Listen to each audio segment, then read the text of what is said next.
Después de que mi marido me asesinara por estrangulamiento, ocultó mi cuerpo en el sótano de ladrillos. Posteriormente hizo que su ingenua amante se sometiera a una cirugía plástica para imitar mi apariencia, usurpando mi identidad para apoderarse de mis bienes. Se paseó frívolamente por mi casa como si fuera la suya e incluso abusó de mis padres hasta matarlos.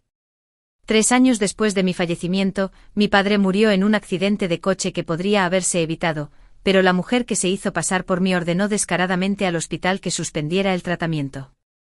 Incluso aceptó firmar un acuerdo de conciliación con el agresor, y ambos salieron ilesos y por encima de la ley, beneficiándose de la situación. En un ataque de ira, mi madre sufrió un derrame cerebral que la dejó paralizada. Mi marido y el impostor la acogieron bajo la apariencia de que la cuidaban, pero en lugar de eso la sometieron a más crueldad, incluidos abusos verbales y físicos, aprovechando su inmovilidad para obligarla a comer excrementos. Mi espíritu flotaba impotente presenciando el tormento infligido a mi madre. Intenté innumerables veces destrozar a esos monstruos, pero cada intento fue inútil porque los atravesé sin ningún efecto. Les rogué con frecuencia que perdonaran a mi madre y grité furiosa, pero como estaba muerta, no podía hacer nada. Menos de 3 meses después de la muerte repentina de mi madre, con los ojos todavía abiertos, me encontré viva de nuevo. Me fijé en la fecha que aparecía en mi teléfono y la comprobé una y otra vez. Habían pasado exactamente 3 años, 3 meses antes de mi muerte. Emocionada, escudriñé la sala de estar de la mansión y escuché el rugido del extractor de aire de la cocina. Mi esposo, el hombre que me había asesinado y ocultado mi cadáver, susurraba por teléfono. Lo escuché decir, ¿cómo fue la cirugía? Está bien, espérame. Apoyado en el sofá, me pregunté con quién estaba hablando. Después de 3 años desde mi muerte y tras el fallecimiento de mi padre, mi espíritu había despertado. Desde entonces, no dejé de observar a la mujer que vivía bajo mi identidad. Víctor todavía la llamaba por mi nombre, así que no sabía quién era en realidad, pero sí sabía que se había sometido a una cirugía para parecerse a mí. Fue bastante sencillo contratar a alguien para que investigara un poco. Isabelle, acabo de terminar de hacer el postre de pera con azúcar de roca. Prueba un poco, dijo Víctor mientras colocaba un tazón del postre frente a mí.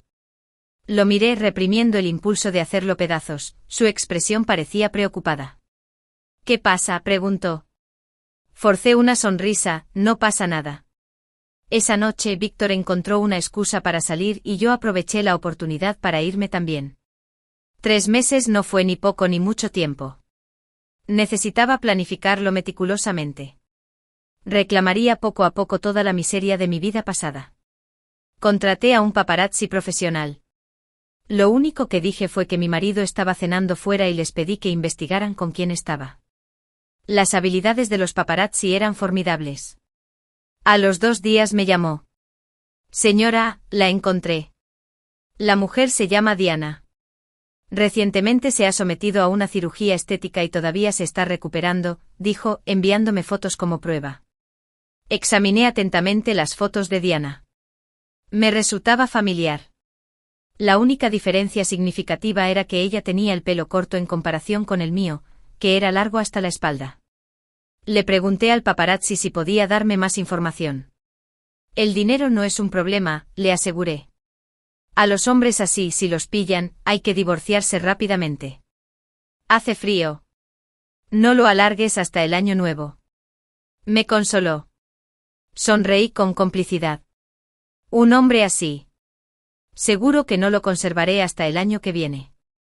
En una semana, los paparazzi me habían enviado toda la información sobre Diana.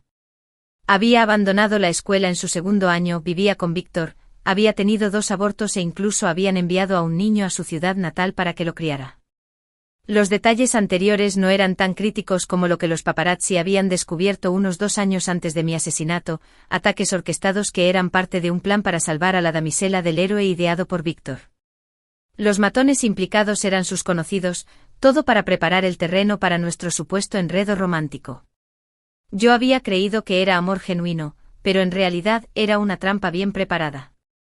Por supuesto, mi relación con él nunca fue de igual a igual. Mis padres se opusieron firmemente a ello. Yo era una mujer educada, con una carrera prometedora y de buena apariencia, mientras que Víctor ni siquiera había terminado la escuela secundaria, y no tenía nada destacable en su apariencia. Había intentado presentarle oportunidades laborales 2 veces, pero no logró conseguirlas. Su única habilidad era halagarme con palabras floridas, mientras que en mi vida anterior yo había sido una romántica ingenua que confiaba ciegamente en todo lo que él decía, lo que finalmente me llevó a mi trágica muerte y a la de mis padres. Al reflexionar sobre esto, quise darme una bofetada por ser tan tonta. Me di cuenta de que Víctor me había perseguido desde el principio. Aunque mi familia era adinerada, nuestro origen era sencillo. Yo era hija única y tenía pocos parientes cercanos que vivían en el extranjero, demasiado lejos para poder intervenir. A pesar de que me consideraban una empleada de alto nivel, yo era simplemente una diseñadora que dirigía una pequeña tienda de ropa en línea con interacciones sociales muy limitadas. En otras palabras, pocos me conocían realmente bien, lo que hacía más fácil que Víctor me asesinara y que Diana se hiciera pasar por mí. Hoy, esperé a propósito hasta después de las 7 de la tarde para volver a casa y, efectivamente, tan pronto como llegué, Víctor me preguntó con entusiasmo, ¿dónde has estado?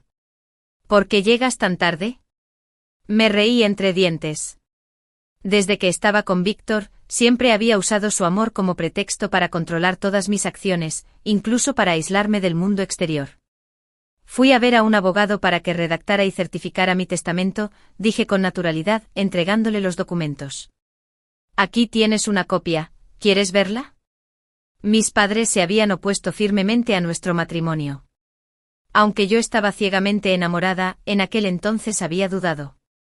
Víctor me había pedido proactivamente que certificara nuestros bienes prematrimoniales.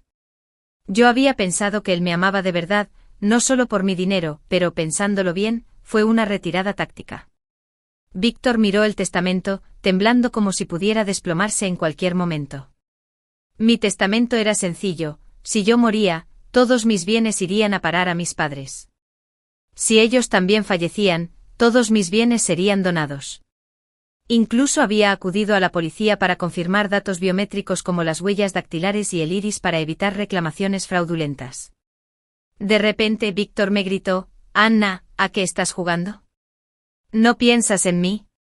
Sonreí radiante, realmente encantada en ese momento. «¿No es cierto que dijiste que me amabas a mí, no a mi dinero? Recuerdo que una vez dijiste que los niños en las montañas viven vidas difíciles, esta es solo mi manera de hacer un pequeño esfuerzo para darles una oportunidad de ir a la escuela». Vi cómo Víctor retrocedía tambaleándose unos pasos, buscando una excusa. Finalmente dijo: «Anna, eres tan joven, hacer un testamento es como un mal presagio, quizás cancelarlo». Me reí y negué con la cabeza: «¿Cancelarlo? ¿Cómo podría? En mi vida pasada ofrecí amor sincero y recibí la muerte a cambio, junto con las trágicas muertes de mis padres. Ahora que he regresado de las cenizas, ¿cómo podría perdonar a este criminal?» «Creo que está bien», concluí, dándole intencionalmente una mirada dudosa mientras hablaba lentamente. Víctor parecía preocupado. «Siempre has dicho que sin mí, tu vida no tendría sentido, ¿no?» Eso fue exactamente lo que Víctor les había asegurado a mis padres en nuestra boda, sonando tan sincero que me tomó por sorpresa. Hoy corrió apresuradamente a la cocina, sus pasos vacilantes revelaron que mis acciones habían alterado significativamente sus planes. ¿Cómo podía dejar que tuviera otra oportunidad de matarme después de volver a la vida? Murmuré en voz baja: «Limpiemos la cocina mañana, ¿de acuerdo?» Víctor, que se dirigía a la cocina, se detuvo y se giró para mirarme, su rostro lleno de asombro. Me encogí de hombros y le dije: «No tengo más opciones, cariño. Mi tía acaba de darle la bienvenida a un nuevo miembro a la familia. Tiene que cuidar de su nuera y su nieto. Has tenido unos días difíciles. Una vez que envíe algunas cosas, todo estará bien». Víctor asintió y fue a la cocina, cerrando la puerta con naturalidad detrás de él. Unos momentos después, lo escuché susurrar débilmente, probablemente hablando con Diana sobre su próximo movimiento. Me reí entre dientes, me levanté y subí las escaleras. Independientemente de quién sea, no le permitiré usar mi rostro y sin duda, es atrevida y no se da cuenta de qué tipo de persona es en realidad. Al día siguiente empecé a ponérselo difícil. Hoy deliberadamente me puse un nuevo atuendo que compré ayer, con una peluca corta similar al peinado habitual de Diana. Después de maquillarse y prepararse para salir, Víctor parecía incómodo e incluso preguntó: ¿Te cortaste el pelo, Anna? ¿Qué pasa? Me reí, es solo una peluca. Solo quería cambiar un poco las cosas. Además, un disfraz de Anne requiere pelo largo, el pelo corto se ve raro en las fotos. Dije con insistencia, sabiendo que lo molestaría. Fui al taller de bordado para comprobar cómo iban las cosas y me encontré por casualidad con un pariente lejano, Toby, que estaba fumando. Apagó el cigarrillo a toda prisa, pero en su nerviosismo tiró una caja de hilos de bordar y los esparció por el suelo. Fingí estar furioso. ¿En serio, Toby? Le di una suma importante como pago por su silencio y luego le dije que se fuera. La gente como tú no merece trabajar aquí, dije fingiendo fastidio. Toby se puso rojo y me señaló jurando que se vengaría de mí algún día antes de marcharse furioso. No pude evitar reírme. Anna, siempre dijiste que Toby no era honesto y yo nunca te creí. Víctor se burló recordando cómo en nuestra boda, Toby había tratado de avergonzarlo, cosa que él nunca olvidó y con frecuencia buscaba una excusa para despedirlo, pero yo no estaba de acuerdo. Tenías razón. Ya le había dicho antes que no se podía fumar en el taller, pero no lo hizo. ¿Y si la ceniza de su cigarrillo se pegaba en la tela? A las 9 de la noche, mientras yo leía en mi estudio, Toby llamó para informarme que había terminado un trabajo. Hermana, ya terminé el trabajo. ¿Vas a ir a algún lado para refrescarte un rato? Sí, si surge algo, llámame, respondí sonriendo mientras borraba el historial de llamadas y arrojaba el teléfono a un cajón, cerrándolo con llave. Unos 5 minutos después entró Víctor y me dijo: Anna, necesito salir un rato. Curiosamente le pregunté: es muy tarde, ¿qué necesitas hacer? Es urgente. No me explicó mucho, solo agarró su abrigo y se fue. Observé su figura alejarse y me reí con frialdad. ¿Diana tiene una emergencia? En realidad, no le había pedido a Toby que me ayudara con nada hoy. En el taller de bordado, había avergonzado intencionalmente a Toby frente a todos, actuando para Víctor, dándole a Toby una razón para buscar venganza. Luego, confundiendo a Diana conmigo, le desfiguraría el rostro como represalia. El pobre Víctor, casado conmigo desde hacía años, había gastado todos sus ahorros en la cirugía estética de Diana y ahora todo había sido en vano. Toby y yo habíamos acordado de antemano que si Diana iba a la policía, él insistiría en que la había confundido con otra persona. No fue gran cosa. Acepté indemnizarlo y los tribunales no lo considerarán un delito grave. Como mucho se enfrentaría a un par de años de prisión. Me recliné en mi silla, con los ojos cerrados, reflexionando sobre las sombras de mi vida pasada. Me di cuenta de que Diana siempre había estado al acecho como una sombra, y que yo había sido demasiado ingenua, subestimando la suciedad y la crueldad de la sociedad. Como diseñadora de moda, mis habilidades en bordado y sastrería son excelentes. Después de haber recibido una segunda oportunidad en la vida, no iba a desperdiciar mis habilidades bajo la vigilancia de Víctor. Ese día había colocado un pequeño dispositivo de escucha en su chaqueta, una sugerencia de Toby, por supuesto. También estaba completamente preparada con una justificación si Víctor lo descubría, un acto no legal, pero justificado emocionalmente. Encendí mi teléfono y escuché a Víctor y Diana hablando. La voz de Víctor estaba claramente furiosa. ¿No te dije que te quedaras en casa estos días y te recuperaras? Te dije que regresaras al campo y descansaras. ¿Por qué no me escuchaste? Mira lo que pasó. Me llamas porque algo salió mal.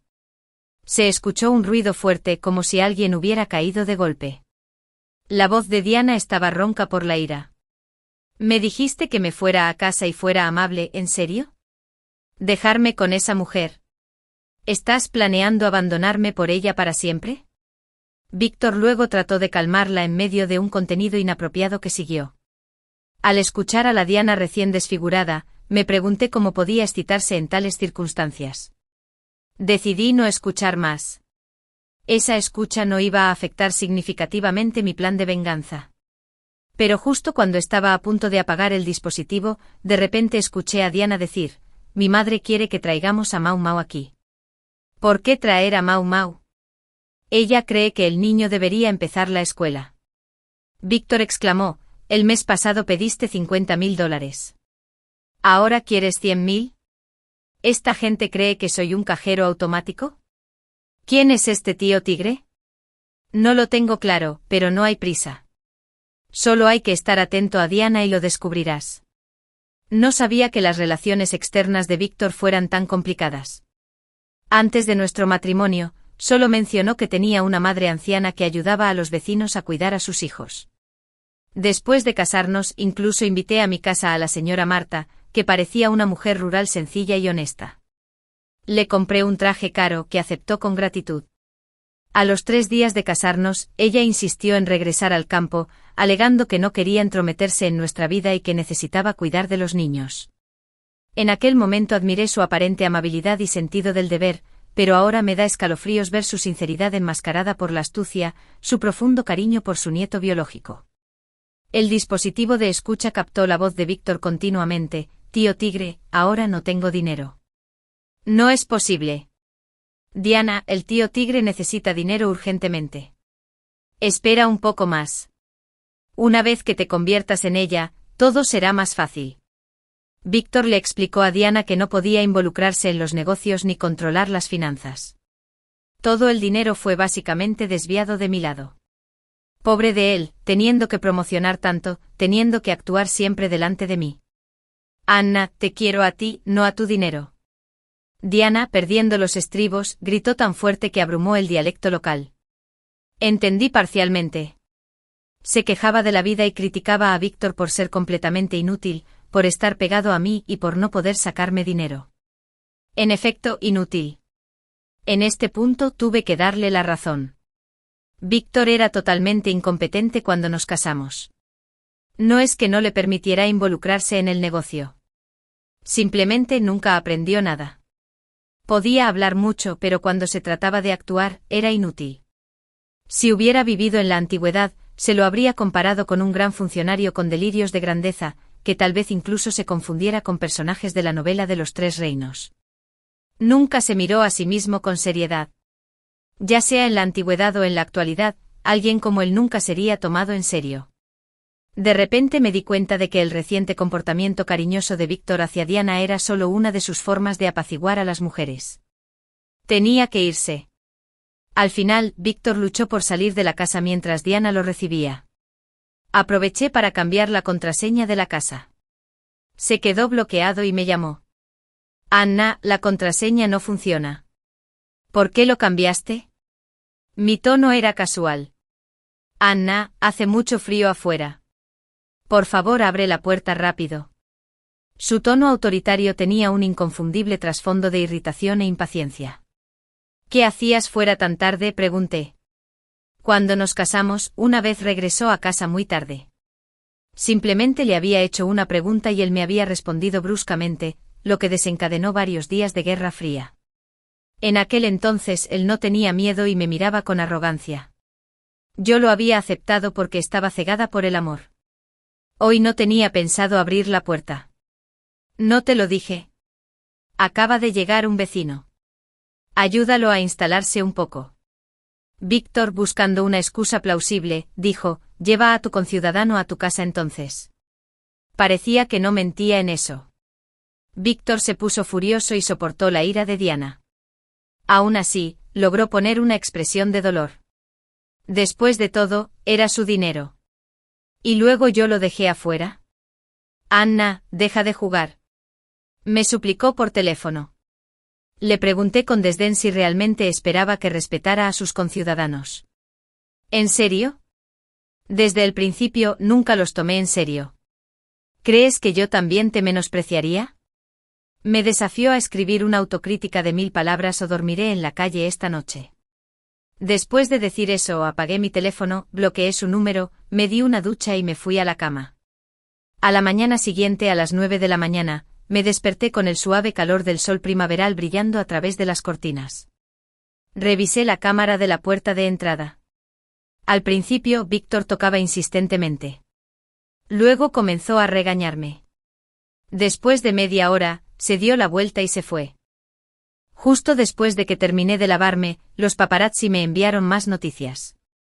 Ayer, Víctor fue a ver a Diana 2 veces y luego pasó la noche en su casa. Envié más dinero a los paparazzi. Durante todo el día, Víctor no intentó comunicarse conmigo. Sabía que la atención y la paciencia que me demostraba solo existían cuando yo lo cuidaba. Era un hombre inculto y extremadamente sensible.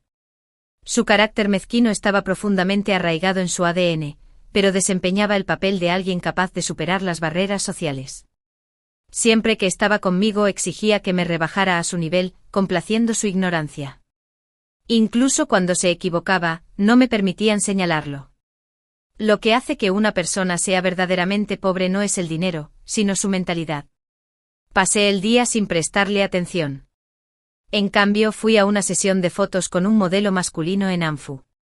Después de desbloquear a Víctor, publiqué las fotos en línea con el título: La brisa primaveral deja escapar el dulce aroma de las flores de durazno.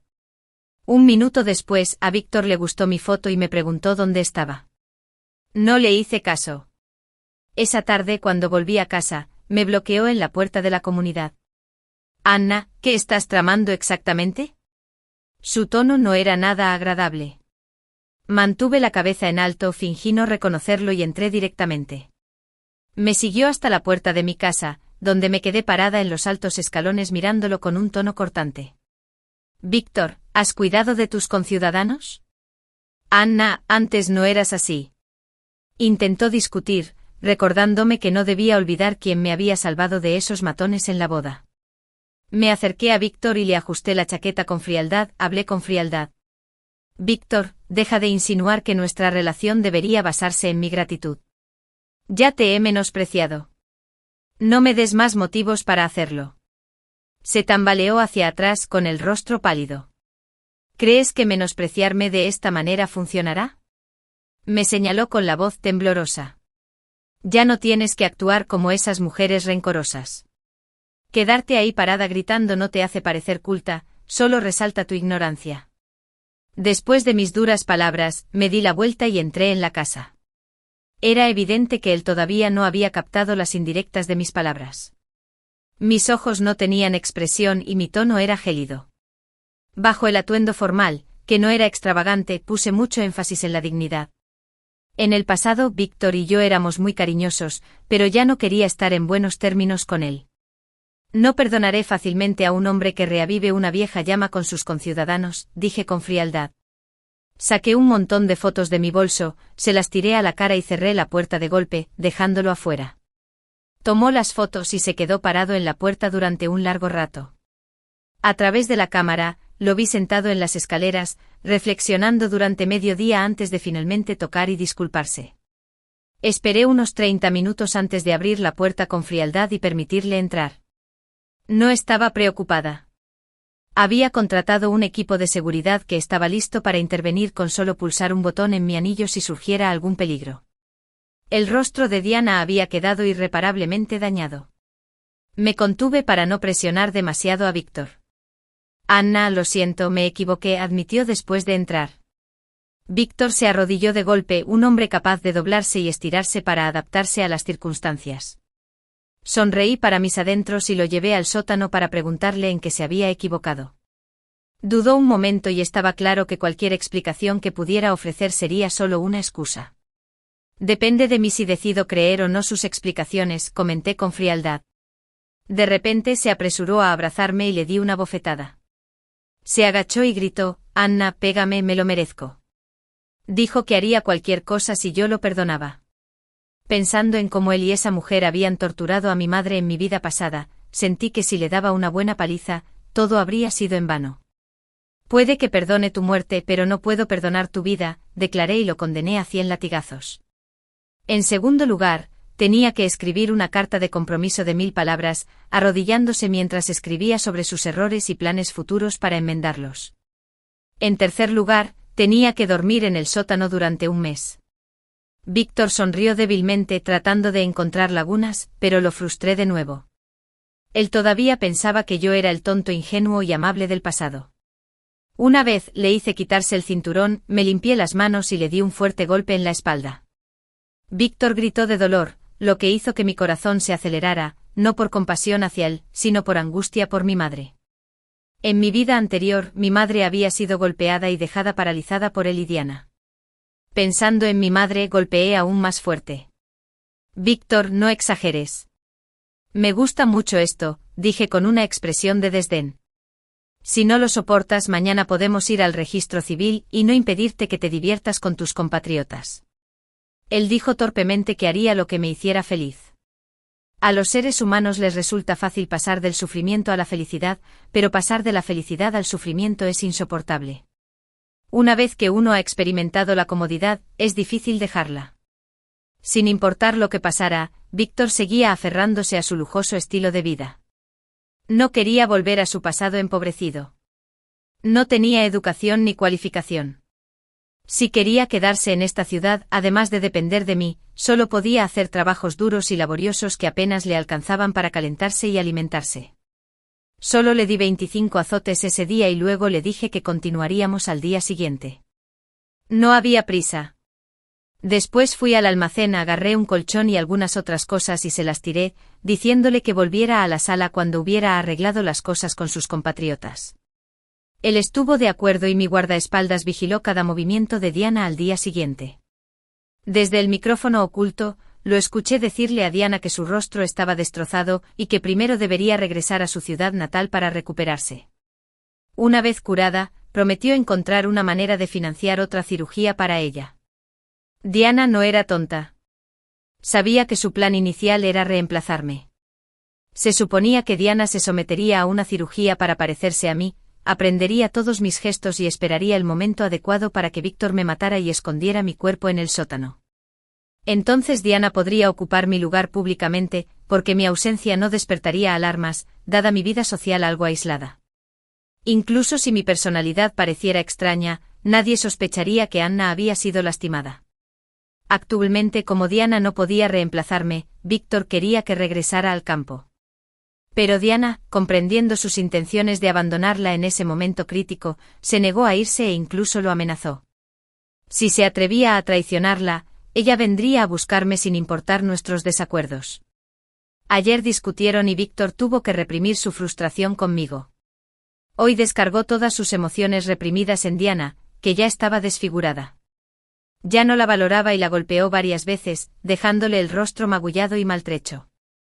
Esa noche descargué mi frustración en Víctor.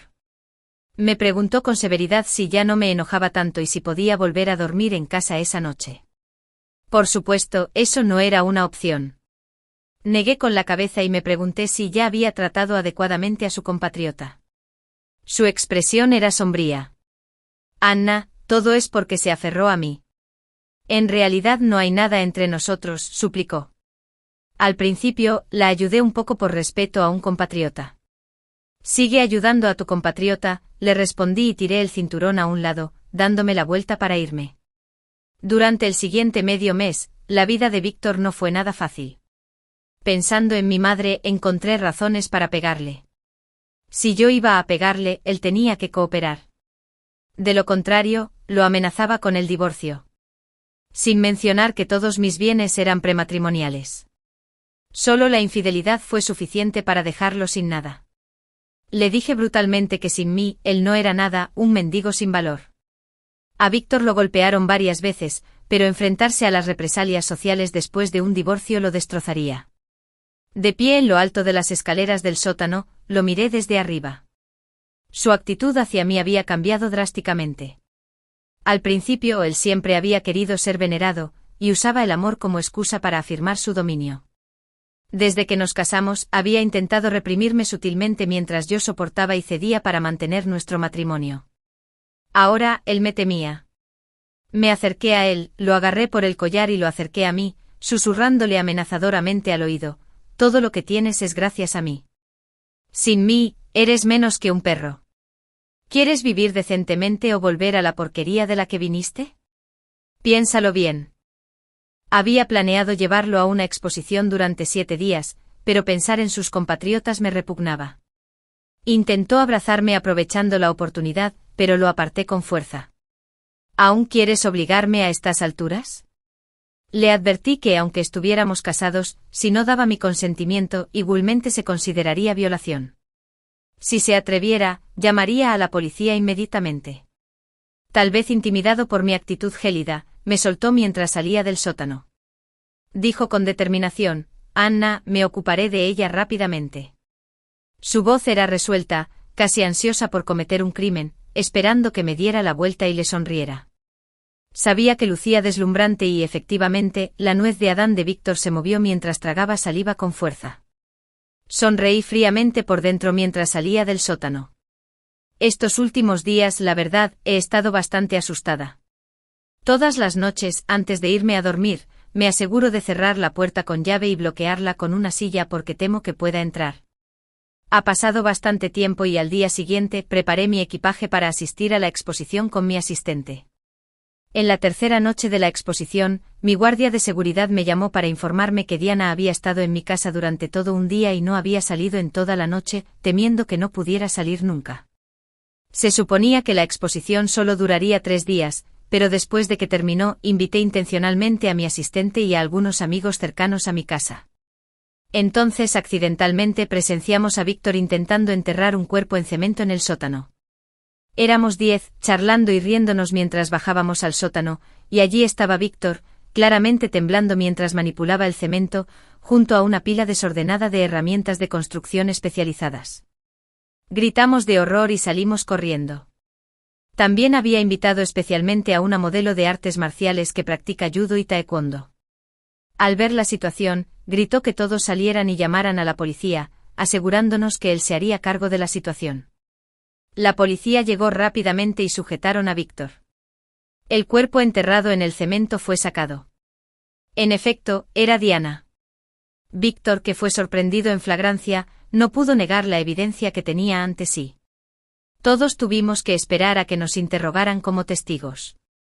La policía me llevó para interrogarme y me dijo con calma: «Señorita Anna, necesitamos verificar algunos detalles con usted, pero no tiene por qué preocuparse.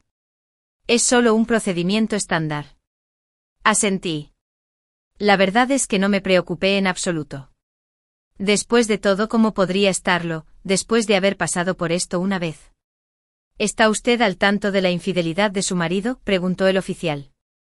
Es común que las mujeres se enfaden al descubrir semejante traición. Dudó en preguntar. Le respondí. Estaba muy enojada y sí, incluso lo golpeé. Estos últimos días lo obligué a dormir en el sótano. Incluso pensé en divorciarme. Continué añadiendo detalles sin parar. Aunque la industria del ANFU no es tan sensacionalista como el sector del entretenimiento, aún debemos tener cuidado con nuestros fans. Si surgen demasiados escándalos, no podremos salvarnos. Al principio mi relación con él era muy dulce, así que no quería armar un escándalo por su romance con una mujer del campo. Por eso también lo presioné y lo apreté. Le expliqué con franqueza. El oficial levantó la vista. Señora Anna, usted es muy franca. Cualquier mujer se pondría furiosa y se mostraría agresiva en una situación como esta. Sonreí. El matrimonio no es ninguna broma. Sin embargo, por dentro estaba hirviendo de ira, lista para divorciarme. Pero mi voz se suavizó mientras continuaba hablando con voz ronca. Pero piénselo, agente. El divorcio es fácil de decir, pero difícil de hacer. Una agente me ofreció un vaso de agua y al cabo de un momento, el detective volvió a preguntar: ¿planeó este asesinato con antelación? ¿Cómo pudo hacerlo? Negué con la cabeza. ¿Sabes lo del cemento y los ladrillos rojos que compró?, preguntó. Asentí y le ordené que los comprara. Es un trabajador de la construcción. Planeo renovar el sótano para convertirlo en una sala de exposiciones para recibir visitantes, ya que mi oficina es bastante pequeña. Normalmente este trabajo debería ser realizado por profesionales, pero como hizo trampa, lo castigué con trabajos forzados. Esta explicación tenía todo el sentido del mundo, por lo que a la policía no le quedó más remedio que creerme. Continué. Los ladrillos rojos y el cemento eran mis contactos. Después de que volví a la vida, planeé meticulosamente que Víctor matara a Diana, tal como había planeado matarme en mi vida anterior. Su plan siempre fue elegir entre matarme a mí o a Diana, dependiendo de qué lado ofreciera más beneficios. Inicialmente él y Diana habían acordado matarme para poder tomar mi identidad abiertamente y apoderarse de todo lo que poseía. Pero después de que volví a la vida, hice un testamento y certifiqué mis bienes ante notario, puse cerraduras biométricas e incluso le pedí a Toby que desfigurara el rostro de Diana, para que no pudiera hacerse pasar por mí. Durante el breve periodo posterior, lo presioné continuamente. Causé caos y Diana también lo hizo, exigiéndole dinero constantemente. Ella amenazó con que si él se atrevía a abandonarla, ella vendría a mí y me revelaría todo. Discutían a menudo y una vez, Diana incluso le dio una patada a Víctor en la ingle. En represalia, él la abofeteó varias veces. El asesinato es un delito grave y Víctor esperó la decisión del juez antes de que se emitiera el veredicto final. La madre de Víctor, con un niño en brazos, irrumpió en la comisaría llorando y armando un escándalo. Afirmó que su hijo no podía haber asesinado a Diana e insistió en que debía tratarse de un malentendido. Incluso me acusó de estar celosa y de haber asesinado a Diana. La policía la entrevistó. Ella reveló con arrogancia que el niño era de Víctor y Diana, afirmando que Víctor nunca la mataría. La señora Marta, entre lágrimas y en voz alta, insistió en que obligara al niño a cometer un asesinato. Víctor y Diana tenían un hijo juntos y, aunque no estaban legalmente casados, habían celebrado una ceremonia de boda en su ciudad natal. Esto añadió un cargo de bigamia al caso de Víctor. En base a esto, la policía no engañó a la señora Marta, pero ella reveló la estafa del matrimonio y todo el plan de reemplazo a todo el mundo. En otras palabras, el plan inicial de su hijo y Diana era matarme y luego dejar que Diana tomara mi lugar abiertamente. Esta revelación dejó al veterano policía conmocionado e indignado.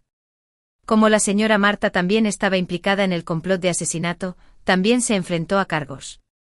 El niño fue llevado a un orfanato. Con pruebas claras, Víctor fue condenado a muerte. Antes de su ejecución, me pidió que nos reuniéramos. En la prisión, separados por un cristal, hablamos a través de micrófonos. Me preguntó, Anna, ¿alguna vez me amaste? Lo miré, sonreí y le respondí, nunca. Solo deseo que tú y los demás vayan pronto al infierno. Gritó, Anna, me engañaste. ¿Cómo no pudiste amarme?